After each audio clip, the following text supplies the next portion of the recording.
svolítið snið. Hvað? Það verður ekki svolítið heitt hérna eftir það.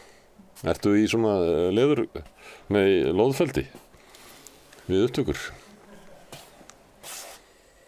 Stundum að fyrir bara eftir því. Þannig að það verður ekki alltaf heitt. Þannig ég byrja bara svona, ég fer bara úr og þá verður þetta. Það fer bara úr. Þetta er mjög frjálslegt hjá okkur, eða ekki? Svakalega í þér röddin. Fólk verður aftur að hlætt. Nú. Getur ekki aðeins liðka miklu. Borða krít. Já, eins og úlfurinn. Já, það var eitthvað ráð þarna. Já. Hvort ætlar að borða krít eða krít? Krít eða krít? Hefur komið til krítar? Nei, það hljóður fyrir. Já, mækurinn er líka vitlausum stað. Það er bara einn kamera á þessu hjá okkur. Já, þeir fór í viðgerð. Og hefur ekki spurst til hennar síðan. Það er svona svolítið sérstakt. Þetta er náttúrulega sérstakur þáttur. Það er svolítið low production value en mikið svona innihald. Við erum öll í innihaldinu. Ertu eitthvað slöpp? Nei, alls ekki. Ertu að fara í trans? Nei. Ég er bara sensa væpið. Sensa væpið. Mamma er byrjað að væpa, sko. Hún veipar ekki, hún væpar. Já, væpar. Það er ekki nokkuð Það er gott. mjög smart. Hún gerir svona, fær sér svona einn væp stundum. Getur tekið inn reykinn, fengið sér sopakaffi og tala svo. Mér finnst það alltaf smart. Það gerðu konur í minni æsku. Segðu þetta aftur. Það tóku þeir smók, fengu sér kaffi og svo töluðu þeir. Þannig að reykurinn kom svona út í takt við. Þannig að maður hugsaði alltaf, sko, kannski get ég náð að lesa í þetta. Þannig ég geti, þótt ég heyrði ekki neitt, þá geti ég lesið hvað það er að segja. Hvað, sér þetta ekki fyrir þér? Jú, algjörlega. Já. Ég veit ekkert, jú. Ég veit alveg hvað það tala um. Ég veit alveg hvað það tala um. Má bjóða vatn, Gunnar Smári? Já. Má ég ekki bjóða þér? Já, má ég Viltu fá opna þér sjálfur? fyrir þig? Já. Vilt þú hella eða? Ég hélt Eða að ég það get var... hell líka? Nei, ég ekki hella. Það Það er miklu skemmtilegri, ég hella því þú ert gestur minn. minn. Upp á móti af því að Þú ert gestur minn. Við ætlum ekki að fara á fyllir í Þetta er eins og Gunnar þetta Smári. að gefa mér vodka hérna. Við erum ekki að fara á fyllir við erum bara að fá okkur vatn. Þetta er bara rétt í botn. Þetta þætti ekki einu sinni sko... Er þetta lokað? Já, Þetta þætti ekki einu sinni sko gott. Nóg vodka. Ef þetta væri morgunmatur í Rússlandi. Ef þetta væri morgunmat í Þá Rússlandi. myndum við vilja fá fullt glas. Þú ert að horfa.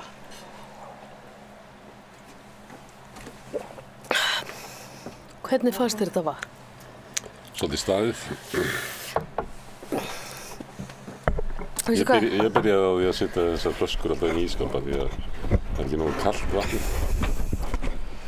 Veistu hvað er sagt um vatni á Íslandi? Það er ekki Akkur að séu allir svona geðveikir hérna. Því að vantar allt salt í vatnið. Og þarna, Vantar salt í vatni. já, öll söltin, að þetta fer allt, þess vegna er það svona hart að því að vantar sölt í það. Og salt er svona, þú veist, ef þú ætlar að verja draugum til dæmis, þá er mjög gott að setja sko salt í kringum húsið þitt eða borða mikið salt til að verjast draugunum svo hérna þetta er ákveðið vandamál í Íslandi.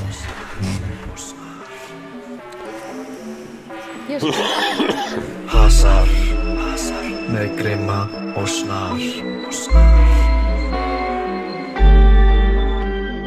Hasar með grimma og snar. Sko, Þetta er ákveðið vandamál í Íslandi. og vatn er ekki nógu salt. Já, og þess vegna er fólk andsetið hér á Íslandi? Ég myndi halda að það væri sko meiri steinefni í íslensku vatni heldur en víða. Því að bergið er hérna ungt og bergið er náttúrulega bara svo síja fyrir vatnið. Þú myndir halda það? En ég spurði eins og Þú jarðfræðing. myndir halda það? Ég spurði eins og Já eða nei? Já, ég myndi alltaf. Ég spurði eins og jarðfræðing. Af hverju hérna fannst mér vatnið í Geilo í Noregi svona ógeðslega gott. Þú er rétt með glasið. Og svo aftur á hérna Korsíku. Takk. Já. Og þá sagði hann, já, þetta er hérna gamalt berg sem er orðið hérna síjar vatnið mjög vel. Öfugt við á Íslandi, það sem er yngra berg og þá verður meira svona steinefnum og fleira sem að fljóta með í vatninu. Hvað heldur þetta sem margra daga gamalt vatn? Innan úr ískapnum. Já. Ég held að það sé bara frá því gær, sko. Því það er svo mikill gestagangur hérna. Að hérna, og það er alltaf verið að, það er allir byrjað að sækja þetta vatn. Við notum þetta á samstöðinni. Já.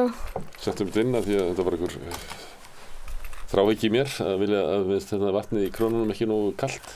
Og það var alveg rétt. Og þá, að því að við, hérna... Ekki tala um við, þú ert bara að tala um ykkur, bara að tala um pólitíkin. Þá var ég alltaf að segja við fólk sem voru að fylla á vatnið, þú voru að fylla alveg upp á stútnum. Af því að það gæti verið að væri vatn þar sem að, þú veist, væri nokkra daga gamalt eða jafnvel viku gamalt. Og það sem að eyðileggur mat og meðan þess að vatn gera staðið er sérst ljós, súrefni og hiti. Þannig ef við fyllum þetta alveg upp, hleypum engu súrefni að, geymum þetta inn í dimmum ísskáp, og þá ætti vatnið að geta dugað í svona 2 vikur. Kannski þarf ég að biðja þig um að tala hægar. Ég var að tala við hann hérna, hvað heitir hann?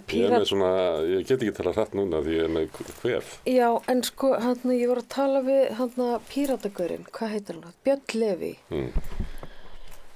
Og ég var að segja við hann, þú veist, hann er svo ógeðslega klár, en máli er að hann er eins og þú með heita reiði að hann hérna... Þetta verður að fara á pólitík. Nei, nú verður þú að hlusta. Þetta verður á pólitík, þetta er neðamálsgrein. Já, þetta er neðamáls, en ég er ekki... Við skaman að tala þegar má skjóta í neðamálsgreinu. Sko, nú er þú í mínum þætti, Gunnar Smári. Ég er gestur, gestin eru alltaf réttir. Nú eru að hlýða mér. Það er þannig þínu þetta. Gestin eru alltaf réttir þessu. Ekki á mér. Nú. Ég er bara rétt fyrir mér. Nei, en ég var að tala um Björn Leví og hérna, hvað er eitthvað mikið klætt. Það ætla að vera í svona liði. Þetta er mörgum layers, eins og gamla fólki segir. Já. Ég verði að vera í leðri. Þetta er þungu þáttur. Ertu ekki ung til að vera pönkari? Nei, ég náði því. En býtu, Gunnar. Nú er þú ert núna að vera alveg á hreinu. Þú ert í Grimm og Snar. Og ég lendi rosalega mikið í þessu að fólki sem kemur til mig, það fyrir að taka mig í viðtal. Hvort er þú Grimm eða Snar? Bæði. Ég bara veldi fyrir mig hvort að þú myndir, ef ég var ekki góður, hvort þú myndir kalla á Grimma eða Snar. Kannski kalla ég á Munda. Munda?